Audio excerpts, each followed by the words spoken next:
আসসালামু আলাইকুম গাইজ, সবাই কেমন আছেন? আলহামদুলিল্লাহ, আমরাও ভালো আছি। তো অনেকদিন পর বাড়ির ভিডিও করতেছি। আপনাদের আজকে একটা সুন্দর জিনিস দেখাবো, চলেন দেখা যাক জিনিসটা কি। বলেন তো, আপনারা কি চেনেন নাকি? এই ফলটার নাম কি? এটা কিন্তু দেখতে একদম আতার মতো, তবে আতার থেকেও মিষ্টি খেতে। এটা প্রচুর মিষ্টি। এটা অবশ্য এটার নাম আমরা বলে থাকি হচ্ছে লেয়া ফল, তবে বিভিন্ন জায়গায় বিভিন্ন নামে একে ডাকে। তো দেখতেই পারতেছেন যে কত পরিমাণে ফল হয়েছে এতটুকু একটা গাছে। নতুন গাছ এটা, তবে ফল হয়েছে, দিলে আল্লাহ দিলে মাশাল্লাহ ফল হয়েছে। দেখেন কতটুকু চিকন গাছ, অথচ গাছ ভর্তি ফল। গাছ ভর্তি পাকা ফল দেখেই তো খেতে মন চাচ্ছে। পাকতে দিব কিভাবে বলেন তো? এতটুকু একটা গাছ আর ফল, গাছ ভর্তি ফল হয়েছে। কবে যে পাকবে সেটা বলতে পারতেছি না, ঠিক আছে? আমার ভিডিওটা যদি আপনাদের ভালো লাগে তাহলে অবশ্যই ভিডিওটা লাইক করবেন, আমার চ্যানেলটাকে সাবস্ক্রাইব করে দিবেন, ঠিক আছে?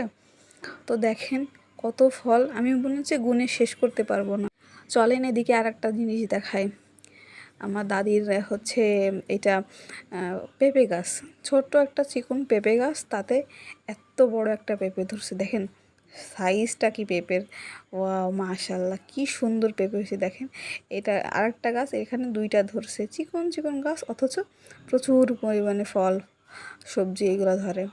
এই দেখেন এটা কি কুশিয়ানা, যেটা এটা হচ্ছে পাকতে দিছে। এটা হচ্ছে পাকায় পরে আবার এর বীজ তৈরি করবে। এটা বানে ঝুলে আছে, ঠিক আছে? অনেক মোটা, দেখতে একদম লাউয়ের মতো দেখা যাচ্ছে, ঠিক আছে?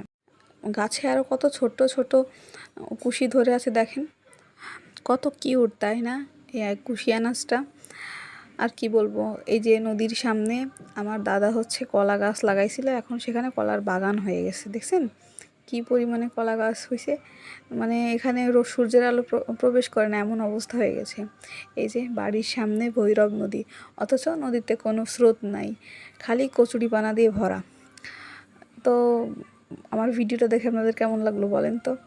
যদি ভালো লাগে তাহলে অবশ্যই আমার চ্যানেলটাকে একটু সাবস্ক্রাইব করে দিবেন, ঠিক আছে? আবারও দেখা হবে অন্য কোনো ভিডিওয়ে। আজকের মতো এ পর্যন্তই। আল্লাহ হাফেজ।